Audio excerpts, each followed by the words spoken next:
या बुलेटिनमध्ये आपण speed news पाहणार आहोत। मात्र त्याआधी एक मोठी बातमी पाहूयात। राज्यातील बोगस शाळांचं प्रकरण समोर आल्यानंतर त्याचे धागेदोरे मंत्रालयानंतर आता शिक्षण आयुक्त कार्यालयापर्यंत पोहोचलेत। शाळांची एनओसी बोगस असल्याचं निष्पन्न झाल्यानंतर 3 शाळांच्या विरोधात समर्थ पोलीस स्टेशनमध्ये गुन्हा दाखल झाला। या प्रकारानंतर आता धक्कादायक माहिती उघड झाली आहे। शिक्षण आयुक्त यांच्या बोगस सही करून काही ऑर्डर्स काढल्या गेल्या आहेत आणि या सर्व प्रकारात शिक्षण आयुक्त कार्यालयाचा देखील हात असू शकतो आणि त्याची चौकशी झाली पाहिजे अशी मागणी आता केली जाते। गणेश इंटरनॅशनल शाळेनं शिक्षण आयुक्त भापकर यांचे आदेश कॉपी करून बोगस आदेश तयार केला। वैभव सोनावणे आमचे प्रतिनिधी पुण्यातून आपल्या सोबत जोडले गेलेत। वैभव, आता यामध्ये शिक्षण आयुक्त कार्यालय सुद्धा सहभागी असल्याचं जे समोर येत आहे, काय नेमके प्रकार घडलेत? श्वेता, यातली महत्त्वाची बाब समजून घ्यावी लागेल। जी चिखलीची गणेश इंटरनॅशनल शाळा आहे, या शाळेनं 2018 साली ना हरकत प्रमाणपत्र जे आहे ते शिक्षण आयुक्त कार्यालयाचं घेतल्याचं दाखवलेलं आहे। वास्तविक ज्या अधिकाऱ्याची सही आहे, हा अधिकारी 2014लाच तिथून दुसरीकडे गेलेला आहे। असं असताना 2018मध्ये त्याच्या आदेशाचा बनावट आदेश तयार करून त्याचा वापर करून शाळा जी आहे ती सुरू ठेवल्याचा हा सगळा प्रकार जो आहे तो समोर आला। यापूर्वी हे दाखले बनावट आहेत हे स्पष्ट झालेलंच होतं। मात्र या आयुक्त कार्यालयामधून याच्यामध्ये कुणी सहभागी आहे का याचा शोध घेणं जास्त गरजेचं आहे। याचं कारण 2018ला 2014 साली असलेल्या अधिकाऱ्याची सही होते आणि तशी कागदपत्र तयार होतात, हे सर्टिफिकेट बाहेर पडतात आणि या शाळांना मिळतात।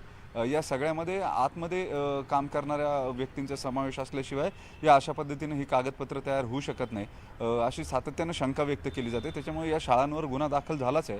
मात्र जे प्रशासनातले या प्रकरणामधले सहभागी आहेत त्यांची चौकशी होणार का, हा सगळ्यात महत्त्वाचा मुद्दा आहे। शिक्षण मंत्र्यांनी याबाबत खरं तर खुलासा करायला हवा, कारण हा विषय शिक्षण आयुक्तांच्या कार्यालयाशी संबंधित असल्यामुळे आयुक्त कार्यालयातून अजूनही कुणी यावरती बोलायला तयार नाही आहे। ज्या पद्धतीनं हा सगळा प्रकार घडला आहे, राजरोसपणे इतक्या मोठ्या एस्टॅब्लिशमेंटला दिली जाणारी सर्टिफिकेट जी आहेत ती क्रॉस चेक करायची कुठलीही यंत्रणा शिक्षण विभागाकडे नाही आहे। थेट शिक्षण आयुक्त कार्यालयातून आणि मंत्रालयातून या परवानग्या येत असल्यामुळे स्थानिक स्तरावरती उपसंचालक असतील किंवा शिक्षण अधिकारी असतील यांना या कागदपत्रांची तपासणी करण्याचा कुठलाही अधिकार नाही किंवा त्यांनी त्या कुठल्या कारणासाठी करायचा असा प्रश्न जो आहे तो खालच्या यंत्रणेकडून विचारला जातोय। जी यापूर्वी जी पद्धत होती त्या पद्धतीनुसार जर खालून या शाळांच्या फाईल्स ज्या आहेत त्या शिक्षण उपसंचालक कार्यालयाकडून शिक्षण अधिकाऱ्याकडून जर मंत्रालयापर्यंत परवानगीसाठी गेल्या तर त्याच्या नोंदी ज्या आहेत त्या स्थानिक कार्यालयांकडे पण राहतात। मात्र या प्रकरणांमध्ये तसं झालेलं दिसून येत नाही। त्याच्यामुळे या सगळ्या प्रकरणाची चौकशी होणं जास्त गरजेचं आहे। वैभव, धन्यवाद या सविस्तर माहितीसाठी। आणखी एक मोठी बातमी आहे। राज्य सरकारनं घोषित केलेल्या 75,000 पदांच्या भरतीची जाहिरात जानेवारीमध्ये घोषित करण्याची मागणी केली जाते आणि तसं न केल्यास स्पर्धा परीक्षा समन्वय समिती राज्यभर आंदोलन छेडणार असल्याचा इशारा देण्यात आलाय। राज्यामध्ये 75,000 पदांच्या नोकर भरतीची घोषणा केली, मात्र प्रत्यक्षात कुठल्याच भरतीची जाहिरात प्रसिद्ध झाली नाही। स्पर्धा परीक्षांची तयारी करणाऱ्या विद्यार्थ्यांनी जानेवारी महिन्यात जर भरती प्रक्रिया सुरू झाली नाही, जाहिरात प्रसिद्ध झाली नाही, तर संबंधित प्रक्रिया वेगानं सुरू झाली नाही तर राज्यव्यापी आंदोलन करू असा इशारा दिलाय।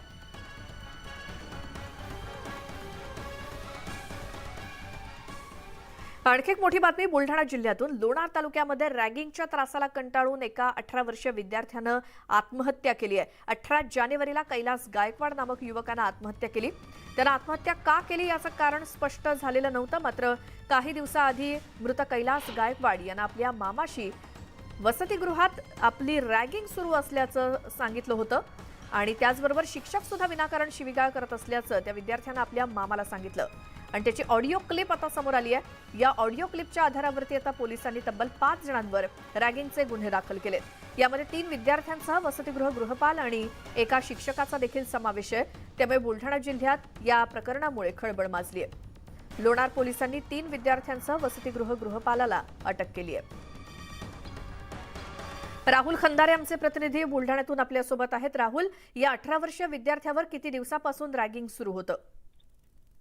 अतिशय धक्कादायक हा प्रकार म्हणावा लागेल। लोणारच्या ITI शाळेमध्ये हा संपूर्ण प्रकार त्या ठिकाणी सुरू होता। 18 वर्षाचा विद्यार्थी त्या ठिकाणी शिक्षण घेण्यासाठी आला होता आणि शिक्षण घेत असताना त्या ठिकाणी त्या विद्यार्थ्यांवर त्या मोठ्या प्रमाणात विद्यार्थ्यांकडून नाहक त्रास देऊन त्यावर रॅगिंगचा प्रकार जो आहे तो त्या ठिकाणी सुरू होता. वारंवार हा प्रकार त्या ठिकाणी सुरू होता. एवढंच नव्हे तर तेथील शिक्षक असतील, कर्मचारी असतील, त्यांच्याकडून त्या विद्यार्थ्याला नाहक त्रास देऊन अश्लील शिवीगाळ देखील त्या ठिकाणी होत होती. हा संपूर्ण प्रकार जो आहे विद्यार्थ्यांनी आपल्या सुरुवातीला घरी सांगितला. घरी सांगितल्यानंतर घरच्या लोकांनी त्या ठिकाणी या घटनेला गंभीर घेतलं नाही. त्यानंतरही त्या विद्यार्थ्यांवर रॅगिंग त्या ठिकाणी सुरू होती. हा संपूर्ण प्रकार सुरू असताना विद्यार्थ्यांनी आपल्या मामाला फोन करून त्याच्यासोबत घडलेली संपूर्ण घटना त्या ठिकाणी सांगितली. त्यानंतरही हा प्रकार थांबला नाही. त्यामुळे विद्यार्थ्यांनी त्या ठिकाणी आत्महत्या केली आणि आपला जीव गमावला आहे. हा संपूर्ण प्रकार सुरू असताना देखील घरचे लोक असतील, त्याचबरोबर शिक्षक असतील, यांच्याकडून कुठल्याही प्रकारची गंभीर दखल घेतली गेली नव्हती. त्यामुळे त्या विद्यार्थ्यांनी त्या ठिकाणी आत्महत्या केली आहे. आणि आत्महत्या केल्यानंतर आता मामाचा आणि त्या मुलाचा ऑडिओ क्लिप जे आहे ते व्हायरल झालेली आहे. आणि त्यामध्ये स्पष्टपणे त्यांनी त्याच्यावर होणारी रॅगिंग, कशा प्रकारचा त्याला त्रास दिला जात होता, हे संपूर्ण त्या ठिकाणी नमूद केलं. त्या आधारावरच आता पोलिसांनी 3 जणांवर गुन्हे दाखल केले आणि अतिशय धक्कादायक हा प्रकार घडल्यामुळे बुलढाणा जिल्ह्यामध्ये एकच खळबळ माजली आहे. राहुल, या सगळ्या माहितीसाठी धन्यवाद आणि संबंधितांवरती कारवाई होईल अशी आपण अपेक्षा करूयात. दिल्ली पोलीस आज श्रद्धा वालकर हत्याकांडामध्ये आरोपपत्र दाखल करण्याची शक्यता आहे. आफताब पुनावाला याच्या विरोधात हत्या, अपहरण, पुरावे नष्ट करण्याचे प्रयत्न अशा विविध कलमांखाली आरोपपत्र दाखल केलं जाईल आणि या आरोपपत्रात तब्बल 3000पेक्षा अधिक कागदपत्र असतील असं सूत्रांचं म्हणणं आहे, ज्यामध्ये तपास आणि वैज्ञानिक चाचण्यांशी संबंधित कागदपत्र आहेत. दिल्ली पोलिसांच्या कायदेशीर पथकानं आरोपपत्राची छाननी करून त्याला मान्यता दिल्याची देखील माहिती मिळाली आहे.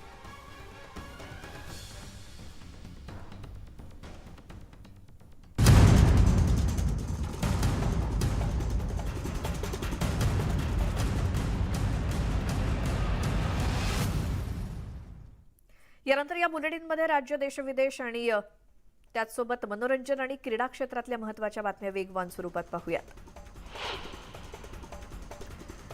यापुढे मेडिकल शॉपमध्ये सुद्धा कोरोनासह विविध लसी उपलब्ध होणार आहेत. इंडियन फार्मास्युटिकल असोसिएशनच्या परिषदेत या ठरावाला तत्वता मान्यता मिळाली आहे. यासाठी देशातील 12.5 लाख नोंदणीकृत मेडिकल शॉप्स चालकांना प्रशिक्षण दिलं जाणार आहे. बीएमसीनं पूरमुक्त मुंबईचा संकल्प केला. या अंतर्गत परळ, दादर, माटुंगा आणि वरळीमध्ये पर्जन्य वाहिन्यांची पुनर्रचना करण्यात येणार आहे. यासाठी 44 कोटींचा खर्च अपेक्षित आहे. मुंबई महानगरपालिकेच्या 200 अधिकारी आणि कर्मचाऱ्यांची एसीबीकडून चौकशी सुरू असल्याची धक्कादायक आकडेवारी समोर आली. भ्रष्टाचारासंदर्भातील विविध प्रकरणात चौकशी सुरू आहे आणि आतापर्यंत 142 प्रकरणात आरोपपत्र दाखल झालंय. मुंबई महानगरपालिकेतील 15,000 कंत्राटी कर्मचारी आज पालिकेवरती धडक मोर्चा काढणार आहेत. पालिकेनं सेवेत कायम करावं या मागणीसाठी हा मोर्चा असेल. गेल्या अनेक वर्षांपासूनच्या मागणीकडे प्रशासन दुर्लक्ष करत असल्यामुळे त्यांनी आंदोलनाची हाक दिली. शिरूर तहसीलदार कार्यालयात तहसीलदार येत नसल्यामुळे नागरिक वारंवार हेलपाटे घालून त्रासलेत. त्यामुळे आमदार अशोक पवार आक्रमक झालेत. येत्या 15 दिवसात नियमित तहसीलदार न मिळाल्यास आमरण उपोषणाचा इशारा त्यांनी दिला. अमरावतीत कापसाची आवक घटल्यानं जिनिंग उद्योगाला फटका बसतोय. कापसाला अपेक्षित भाव मिळत नसल्यामुळे कापूस शेतकऱ्यांकडे पडू नये त्यामुळे जिनिंग युनिट असूनही पूर्ण क्षमतेनं सुरू झालेलं नाही. रत्नागिरीतल्या खेडमध्ये गोशाळा बंद करण्यासाठी नागरिकांचं आंदोलन सुरू आहे. या आंदोलनाचा आजचा दुसरा दिवस आहे. गोशाळेपासून होणाऱ्या त्रासाला नागरिक कंटाळल्यामुळे गोशाळा हटवण्याची मागणी करण्यात आली आहे. जुन्नर तालुक्यातील धान्य चोरणाऱ्या 3 जणांच्या टोळीला नारायणगाव पोलिसांनी बेड्या ठोकल्यात. खोडद इथल्या शेतकऱ्याचे घराबाहेरच्या शेडमध्ये ठेवलेल्या सोयाबीनची चोरी झाली. चोरट्यांनी 50 किलो वजनाच्या 20 गुण्या चोरून नेल्याची तक्रार केल्यानंतर ही कारवाई करण्यात आली. मुंबईतली हवा चिंताजनक बनत चालली आहे. वांद्रे कुर्ला संकुल आणि चेंबूर इथली हवा अतिप्रदूषित आणि अंधेरी माझगाव मधली हवा प्रदूषित आहे. नागपूरसह विदर्भात 25 जानेवारी ते 2 फेब्रुवारी दरम्यान पावसाची शक्यता हवामान विभागानं वर्तवली आहे. विदर्भात सरासरीपेक्षा अधिक पाऊस पडण्याची शक्यता आहे. उत्तरेतील राज्यामध्ये शीतलहर असून त्याचा परिणाम विदर्भात जाणवणार आहे. शिरूरच्या कारेगावातील MIDC मधील सांडपाण्याचा प्रश्न गंभीर बनलाय. प्रक्रिया न करता केमिकलयुक्त सांडपाणी नाल्यांमध्ये सोडलं जातंय, त्यामुळे परिसरातील विहिरी आणि बोरवेलमध्ये पाणी दूषित आहे. याविरोधात तत्काळ कारवाईची मागणी स्थानिकांनी केली. चंद्रपूरच्या मेडिकल कॉलेज परिसरात अस्वच्छता पसरली आहे. परिसरात ठिकठिकाणी कचऱ्याचे ढीग साचले, त्यामुळे रुग्णांसह त्यांच्या नातेवाईकांनाही त्रास सहन करावा लागतोय. अशात स्वच्छता विभाग नेमकं काय करते असा सवाल विचारला जातोय. मुंबईतील गोवरची रुग्णसंख्या आटोक्यात आली असताना गेल्या काही दिवसात गोवरनं बालकांचे मृत्यू वाढत आहेत. सोमवारी आणखी एका 6 महिन्यांच्या बालकाचा गोवरमुळे मृत्यू झाला. मुंबईतील मृत्यू झालेल्या बालकांची संख्या 24 वर गेली आहे. मुंबई उच्च न्यायालयाकडून 33व्या आठवड्यात गर्भपाताला अनुमती देण्यात आली आहे. तसंच गर्भपात करायचा की गर्भधारणा कायम ठेवायची हा अधिकार पूर्णपणे महिलेचा असून तो निर्णय ती एकटीच घेऊ शकते असं देखील उच्च न्यायालयानं सांगितलं. बीडच्या गेवराईमध्ये पोलीस कर्मचाऱ्याकडून पत्नीचा छळ होत असल्याचा आरोप करण्यात आला. ही पीडिता 17 वर्षांची असून या प्रकरणी गेवराई पोलीस ठाण्यात गुन्हा दाखल झालाय. चौकशी करून कारवाईचं आश्वासन पोलीस अधीक्षकांनी दिलं. ऊस तोडणी अर्ध्यावरती सोडल्यामुळे अपहरण करून मजुरांना डांबल्याचा धक्कादायक प्रकार समोर आलाय. बीडच्या शिराळेनगर येथे ही घटना घडली. मजुरांना उचलीचे पैसे परत केल्यानंतर मुकादमानं रामेश्वर बाबू राठोड याचं अपहरण केल्याची तक्रार त्याच्या वडिलांनी केली. या प्रकरणी चौघांविरोधात गुन्हा दाखल झालाय. पनवेलचे माजी उपमहापौर जगदीश गायकवाड यांना चेंबूरमध्ये वंचित बहुजन आघाडीच्या काही कार्यकर्त्यांनी घेराव घातला. प्रकाश आंबेडकरांबाबत गायकवाड यांनी वादग्रस्त वक्तव्य केल्याचा आरोप कार्यकर्त्यांनी केला. दरम्यान पोलिसांनी घटनास्थळ गाठून जगदीश गायकवाड यांना तिथून हटवलं. वंदे भारत एक्सप्रेसवरती दगडफेक केल्यास शिक्षा होणार असून एक्सप्रेसच्या कोचेसना बाहेरच्या भागात सुद्धा कॅमेरे लावण्यात आलेत. नागपूर ते गोंदिया दरम्यान दगडफेकीच्या घटना वारंवार घडत असल्यामुळे रेल्वेकडून कारवाईचा बडगा उगारण्यात आलाय. आतापर्यंत दगडफेकीच्या 12 घटना घडल्या असून 18 जणांना अटक झाली आहे. केवळ 20 रुपये उधारीवरून झालेल्या वादातून चिकन विक्रेत्यानं पाणीपुरी दुकानदाराला चाकूनं भोसकल्याची घटना नागपुरातल्या जरीपटका भागात घडली. या हल्ल्यात दुकानदार गंभीर जखमी झाला असून त्याला उपचारासाठी रुग्णालयात दाखल केलंय. ओला स्कूटरच्या अपघातांची मालिका थांबत नसल्याचं चित्र सध्या समोर आलंय. ट्विटरच्या माध्यमातून एक अत्यंत धक्कादायक अपघात समोर आला. स्कूटी चालवताना चक्क पुढचा टायर तुटल्यामुळे एका महिलेला गंभीर अपघात झाला.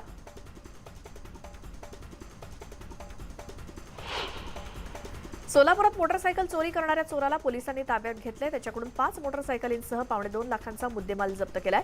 आकाश वडतिले असं आरोपीचं नाव आहे. औरंगाबादच्या पैठण तालुक्यातील पाचोडमध्ये अवैध मुरुम उत्खनन करणाऱ्यांची मुजोरी पाहायला मिळाली आणि इथे कारवाईसाठी गेलेल्या तलाठी आणि अधिकाऱ्यांच्या अंगावर JCB घालण्याचा प्रयत्न करण्यात आला. या प्रकरणी 3 विरोधात गुन्हा दाखल झालाय. जुन्नर तालुक्यातील नारायणगाव इथे वाहनाच्या धडकेत बिबट्याचा मृत्यू झाला. महामार्ग ओलांडताना भरधाव वाहनाची मादी बिबट्याला धडक बसली आणि यातच मादी बिबट्याचा मृत्यू झाला.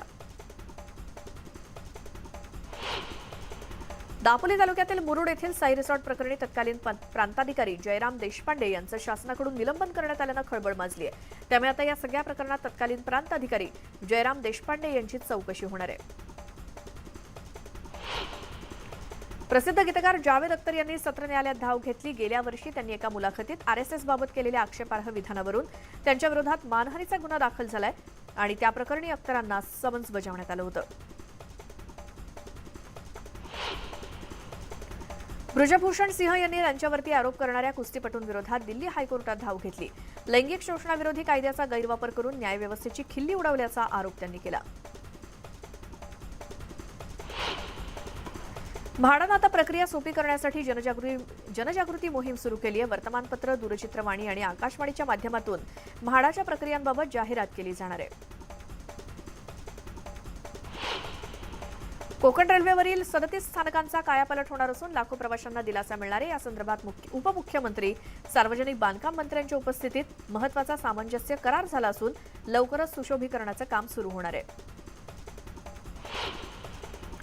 रांजणगावच्या महागणपती माघ यात्रोत्सवानिमित्तानं मंदिराला आकर्षक सजावट करण्यात आली. गाभारा रंगीबेरंगी फुलांनी सजवण्यात आला असून मंदिरावरती आकर्षक विद्युत रोषणाई करण्यात आली आहे.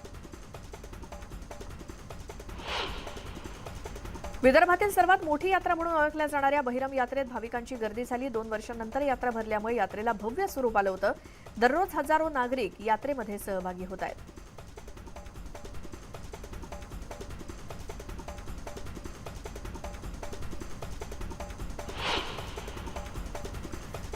मुख्यमंत्री एकनाथ शिंदे आणि उपमुख्यमंत्री देवेंद्र फडणवीस आज दिल्ली दौऱ्यावर चाललेत. केंद्रीय गृहमंत्री अमित शहांसोबत त्यांची बैठक होणार आहे. राज्यातल्या विकास कामांबाबतही यावेळी चर्चा होण्याची शक्यता आहे.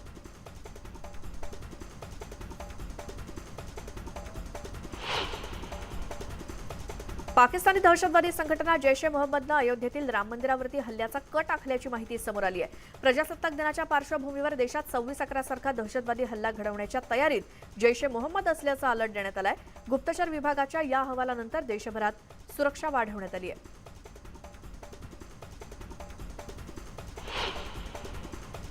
राष्ट्रपती द्रौपदी मुर्मू यांच्या हस्ते देशातील 11 मुलांना राष्ट्रीय बाल पुरस्कारानं सन्मानित करण्यात आलं. या मुलांची पंतप्रधान मोदी आज संवाद साधणार आहेत. राष्ट्रीय बाल पुरस्कार बीडच्या राजुरीतील 15 वर्षीय रोहन रामचंद्र बहिर याला देखील मिळालाय. केंद्रीय मंत्रिमंडळाची आज बैठक होणार आहे. पंतप्रधान मोदींच्या अध्यक्षतेखाली संध्याकाळी 6 वाजता बैठक होईल. यात विविध मुद्द्यांवरती चर्चा केली जाईल.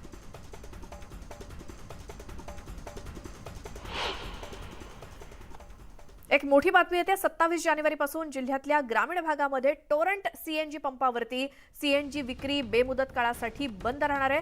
27 जानेवारीपासून सीएनजी डीलर असोसिएशनचा बेमुदत संप आहे.